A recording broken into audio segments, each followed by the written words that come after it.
Hello, good morning everyone. My self Bhupendra Singh. आज मैं आपको क्लास 7th मैथ्स के अंदर चैप्टर 3 जिसका नाम है डेटा हैंडलिंग, उसकी एक्सरसाइज 3.3 का सेकंड पार्ट एक्सप्लेन करूंगा। फर्स्ट पार्ट में मैंने क्वेश्चन 1 2 3 एक्सप्लेन कर दिया है। आइए अब हम इसका क्वेश्चन नंबर 4 करते हैं। फोर्थ क्वेश्चन है the performance of a student in first term and second term is given, यानी कि SA1 के एग्जाम हुए, उसके SA2 के हुए। इससे आपको डबल बार ग्राफ बनाना है, एप्रोप्राइट स्केल लेना, यानी कि इसने स्केल नहीं दिया, स्केल आपको अपनी मर्जी से लेना है जिससे आपको सारी वैल्यू इजीली दिखाई दे। तो सबसे पहले आइए इसका हम क्या बनाते हैं, bar graph, double bar graph बनाते हैं। तो इसका डबल बार ग्राफ बनाने से पहले हमें स्केल एप्रोप्राइट अपनी तरफ से सोचना होगा। अब देखिए इसका मैक्सिमम नंबर आपको 95 दिखाई दे रहा है और जो मिनिमम नंबर है 65 है। तो अगर हम इसमें 5 का टेबल लेते हैं तो 19 5 जा 95, तो 19 स्केल्स तक जाना पड़ेगा, 19 आपको नंबर लेने पड़ेंगे। तो ये तो बहुत ज़्यादा हो जाएंगे, तो हम इससे और थोड़ा सा कम स्पेस करते हैं। हम कर लेते हैं इसके अंदर 10 का स्पेस ले लेते हैं ताकि हमें स्केल कम यूज़ करना पड़े। कम यूज़ करने का मतलब है, जैसे आपने अभी इससे पहले जो क्वेश्चन किया था उसके अंदर आपने क्या किया था, ये रखा 10 का है। अब यहाँ पे आपके 14 यूज हुए थे, अब 10 का इसके अंदर यूज करेंगे तो आपका 10 से ही काम चल जाएगा, क्योंकि इसका मैक्सिमम नंबर कितना है 95। स्टार्ट। अब इसमें सबसे पहले हम एक एक्स एक्सिस पे लेते हैं लाइन और एक वाई पे। ये हो गया आपका कौन सा एक्सिस हो गया, ये आपका वाई एक्सिस हो गया, और यहाँ पे ले लेते हैं आपका एक्स एक्सिस, ये हो गया एक्स एक्सिस। तो ये आपका सेंटर पॉइंट हो गया। अब 10 का स्पेस था, 10 20 30 40 50 60 70 80 90 और ये आपका हो गया 100। और ये आपके क्या है 100 तक ये जो दे रखे हैं ये मार्क्स हैं, तो इस साइड लिख देंगे आप, ये आपने मार्क्स लिए हैं, ऊपर की तरफ जा रहे हैं। अब नीचे आपने क्या लेना है, डबल बार ग्राफ बनाना है जिसके अंदर आपको फर्स्ट टर्म के मार्क्स दे रखे हैं, इंग्लिश में है 67। तो आप ये कर लीजिए दोनों को अलग अलग शो करने के लिए कि ब्लैंक तो आपका फर्स्ट टर्म को डिनोट करेगा और एक के अंदर आप ऐसे कोई भी लाइनें बना लेते हैं, इसको आप शो करेंगे सेकंड टर्म के लिए। सबसे पहले आपका है इंग्लिश में है फर्स्ट टर्म में 67। अब 70 आया तो 67 इससे कुछ कम हो जाएगा, एक जो बॉक्स आप उसको छोड़ दीजिए ताकि स्पेस आप इक्वल रहे। बार ग्राफ के अंदर ज़्यादा दिक्कत नहीं आती। आप 67 यहाँ तक ले लीजिए, ये हो गया आपका 67 और एक को कंप्लीट कर लीजिए, ये आपने ले लिया 67 पे। ये आपका हो गया फर्स्ट टर्म के लिए इंग्लिश के मार्क्स, और ये आपके मार्क्स किस सब्जेक्ट के लिए हैं, इंग्लिश के लिए हैं। दूसरा सेकंड टर्म में आपके हैं 70, तो इसी लाइन को आगे तक ले जाओ जब तक 70 ना हो, तो ये 70 यहाँ पे हो जाएगा आपका और यहाँ तक हो जाएगा ये। तो ये हो गया आपका इंग्लिश का। अब फर्स्ट और सेकंड टर्म में कुछ डिफरेंस दिखना चाहिए, इसको ऐसे डिनोट कर देते हैं कि लाइनें लगा दिए, सेकंड टर्म हो गया। ये हो गया आपका इंग्लिश सब्जेक्ट। इसके बाद करते हैं हम हिंदी। हिंदी में है 72 फर्स्ट टर्म में, एक स्पेस छोड़ दीजिए, 70 से कुछ थोड़ा सा ऊपर ले लीजिए, वो आपका क्या हो जाएगा 72, थोड़ा सा ऊपर ले लीजिए बिल्कुल। तो ये आपका हो गया हिंदी का फर्स्ट टर्म के मार्क्स हो गए, कितने हो गए ये आपके 72 हो गए। हम हिंदी की बात कर रहे हैं। अब हिंदी में दूसरे में इसमें आए थे 65, तो 60 और 70 और 60 के बीच में कितना हो जाएगा 65 हो जाएगा। तो ये बिल्कुल बीच में ले लिया, 70 और 60 के बीच में, ये आपका हो गया 65। इसको ऐसे डिनोट कर दीजिए, ये हिंदी के हो गए। इसके बाद सेम ऐसे ही मैथ्स में है 88, तो एक स्पेस छोड़ के चलते हैं, मैथ्स का कंपैरिजन करेंगे। 90 से थोड़ा सा कम ले लेते हैं, ये हो गया 90 से थोड़ा सा कम, और ये आपका सब्जेक्ट हो गया मैथ्स। मैथ्स के अंदर आपने ले लिया ये 88 तक। ये आपके नीचे दे रखे हैं सब्जेक्ट। अब 88 के बाद है 95। स्टार्ट कर दें। मैथ्स में ये 88 हो गया, सेकंड टर्म में उसके 95, तो 90 और 100 के बीच में हो जाएगा, बिल्कुल बीच वाली लाइन ले लेंगे आप, आपको दिखाई भी देगा बिल्कुल ही। ग्राफ पेपर का बहुत ही अच्छा काम है, इसमें आप इजीली शो कर सकते हैं वैल्यूज़ को, और इसको ऐसे शो कर दीजिए। ये हो गया मैथ्स में, ये 88, ये 95। उसके बाद है साइंस में 81, तो एक स्पेस छोड़ के साइंस में 80 की लाइन ही होती है, बस जस्ट थोड़ा सा उससे ऊपर ले लो, ज़्यादा नहीं, थोड़ा सा, तो ये हो जाएंगे आपके 81।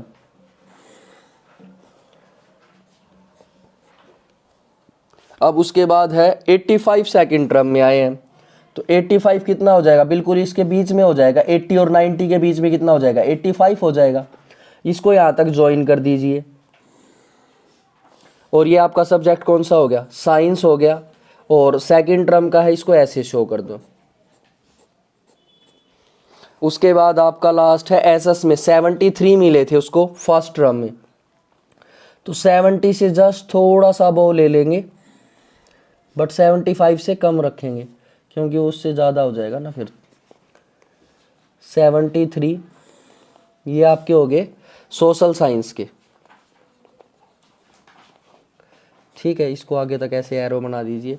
और SA2 में है 75, यानी कि बिल्कुल मिडल टर्म तक, इसके बिल्कुल बीच तक जाएगा, यहाँ तक ये हो, तो ये हो गया 75। इसको अलग करने के लिए इसके अंदर ऐसे लाइनें लगा देते हैं कि ये आपका सेकंड टर्म के लिए हो गया।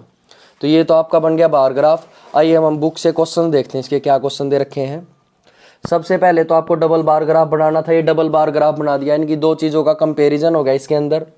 इन which subject has the child improved his performance the most, यानी कि किस में सबसे ज़्यादा नंबर बढ़े। सबसे पहले देखिए 67 से 70 हो गया, तो इसके अंदर नंबर कितने बढ़े हैं, 3, यानी कि +3 नंबर इंक्रीज हो गए।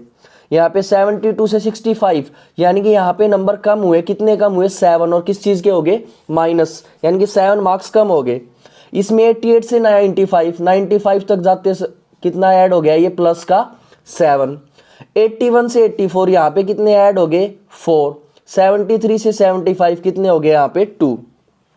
जो पहला पार्ट है, in which subject has the child improved his performance the most, किस सब्जेक्ट में ज़्यादा इम्प्रूवमेंट की है, तो इसमें +7 है, तो इसका जो फर्स्ट पार्ट का आंसर हो जाएगा वो क्या हो जाएगा, मैथ सब्जेक्ट में सबसे ज़्यादा इम्प्रूवमेंट है। सेकंड पार्ट देखिए, in which subject is the improved least, सबसे कम इम्प्रूवमेंट किस में हुई है, देखो इसमें +3, इसकी तो बात ही नहीं करें, तो नेगेटिव हुआ है।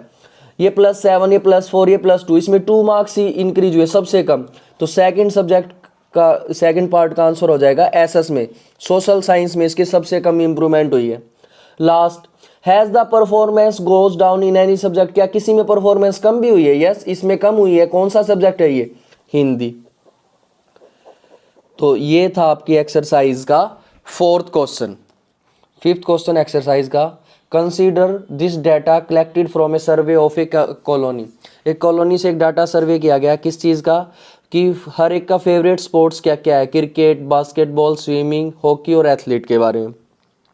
कौन कौन इसके अंदर देखते हैं और कौन कौन इसमें पार्टिसिपेट करते हैं।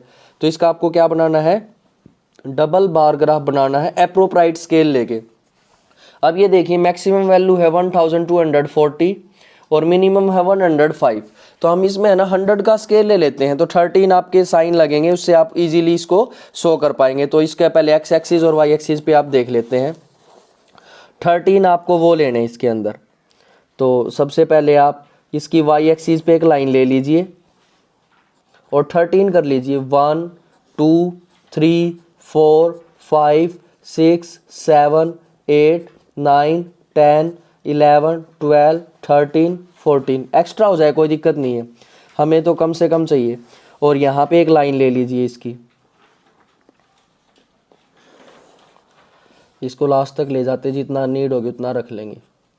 और ये आपका हो गया 100 200 300 400 500 600 700 800 900 1000 1100 1200 1300 1400। अब यहाँ पे दो चीज़ें दे रखी हैं, एक तो वॉचिंग, एक पार्टिसिपेटिंग।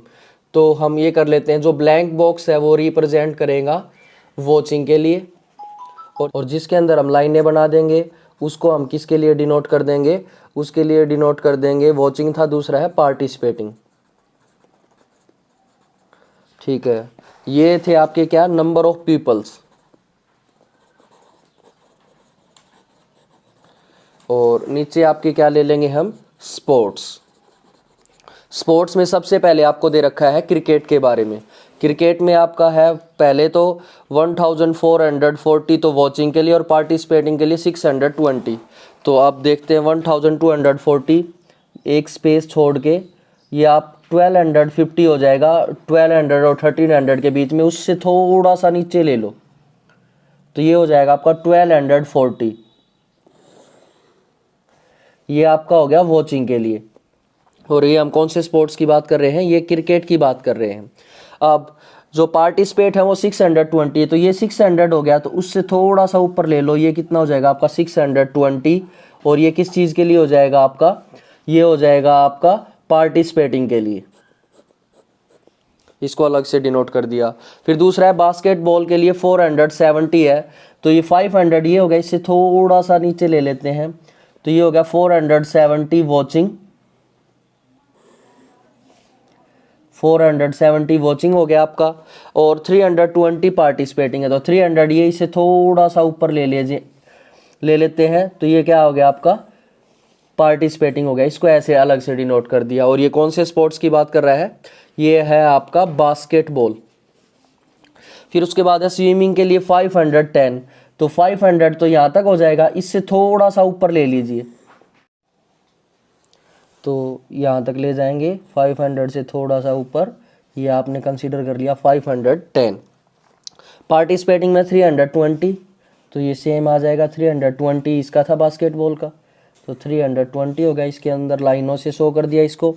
और ये आपका किस चीज़ के लिए था, स्विमिंग के लिए था, ये आपका हो गया स्विमिंग। उसके बाद हॉकी में 430, तो 400 तो आपका यहाँ तक हो गया, इससे जस्ट थोड़ा सा ऊपर ले लीजिए, 450 उसके बीच में हो जाएगा, उससे थोड़ा सा नीचे, तो ये 430 हो गया आपका।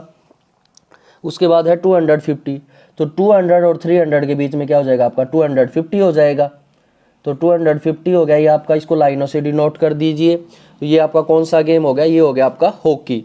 एथलीट में है 250, तो 250 को ले जाइए एथलीट में, 250 यहाँ तक हो गया, ये आपका आपने सिंपल शो कर दिया। ये आपका क्या है, एथलीट है, एथलेटिक्स। और वॉचिंग पार्टिसिपेटिंग है 100 तो यहाँ तक, उससे थोड़ा सा ऊपर ले लीजिए, तो ये आपका हो गया 105। अब इसके क्वेश्चंस देखिए। ये तो आपका बार ग्राफ तैयार हो गया। सबसे पहले draw double bar graph choosing appropriate scale, तो स्केल आपने क्या लिया है 1 सेंटीमीटर को आपने ले लिया, मान लो 100 स्केल ले लिया आपने, 1 सेंटीमीटर का मतलब हो गया 100 यूनिट के इक्वल, ये आपने ले लिया स्केल। ठीक है, अब what do infer from the bar graph, इस बार ग्राफ से आपको क्या इन्फॉर्मेशन मिल रही है कि हमने पार्टिसिपेट कितने कर रहे हैं स्पोर्ट्स में और कितने उसको देख रहे हैं। विच स्पोर्ट्स इज मोस्ट पॉपुलर, सबसे पॉपुलर कौन सा होगा जिसको सबसे ज़्यादा देखते होंगे, जब से ज़्यादा पार्टिसिपेट करते होंगे। तो देखिए सबसे ज़्यादा वैल्यूज है जो क्रिकेट के अंदर है, तो सेकेंड पार्ट का आंसर हो गया क्रिकेट, कि ये सबसे ज़्यादा पॉपुलर गेम है। लास्ट थर्ड पार्ट है इसका, which is most preferred watching और पार्टिसिपेटिंग, कि वॉचिंग को ज़्यादा प्रेफरेंस दिया जा रहा है या पार्टिसिपेटिंग को। ध्यान से देखिए, वॉचिंग में जो वैल्यूज़ हैं वो ज़्यादा हैं और पार्टिसिपेटिंग की वैल्यूज़ वॉचिंग के कंपैरिजन में कम है। तो इसका जो आंसर हो जाएगा कि किस चीज़ को प्रेफरेंस ज़्यादा मिल रही है, खेलने के लिए या वॉचिंग के लिए, तो वॉचिंग के लिए ज़्यादा प्रेफरेंस मिल रही है, तो वॉचिंग ज़्यादा करते हैं पीपल। तो ये था आपकी एक्सरसाइज का 5th क्वेश्चन। तो आपका ये था 5th क्वेश्चन। इस पार्ट के लिए सिर्फ इतना ही, 4th और 5th question. Thank you very much.